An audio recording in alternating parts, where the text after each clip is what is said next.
tan harvest. It doesn't turn out that I'm going to be doing that, but I do really like the thin nature of this leather.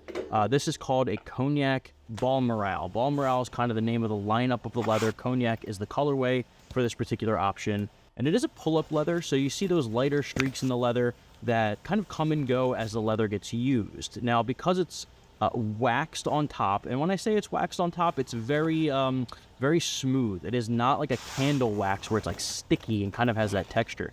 This just has oils and a wax coating on top that is smoothed out and glazed almost. So to the touch, it's extremely, extremely smooth. It's almost slippery. And I really like it. I think it's a really, really high quality feel. And I paired that up with a maple colored zipper fabric, which is just a beautiful complement.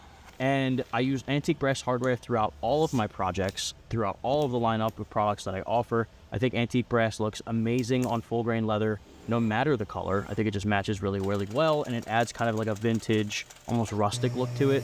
And I think that's really on par with leather, because leather patinas and gives you that vintage look over time. It can show its use, and I think that's part of the beauty of leather. So I think antique brass really reflects that. And I decided to give it a adjustable shoulder strap, which is similar to the one that I use on my leather carry-on duffel, I shouldn't say full size, but the medium-sized duffel that I have been offering. I decided to change up the adjustability of it and use a center bar buckle. That means you don't have to worry about the sliders. If you're not familiar with the terminology, basically like you have to like loosen up one side to tighten the other side, and you're just pushing it through the slider.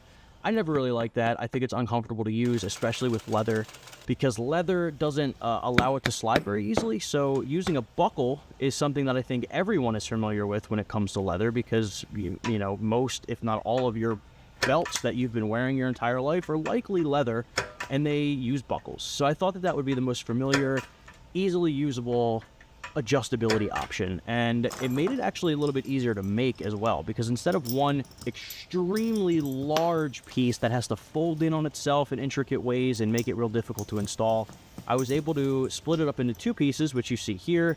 One side for the actual center bar buckle and the other side for the adjustability strap with the holes that I punched into it. And I ended up punching more holes after this video. I only did about 6, I think. But here it is. This is the finished product. It's about 18 inches wide, 18 inches long, I should say, and about 8 by 8 in height and depth. So again, perfect for just like smaller things. And I love it. It's complemented by Auburn stitching, which I think is one of the most complementary colors across the board. Pairs well with the antique brass and this brown color. So if you're interested, these are available now. It's the brand new product for your gym bag.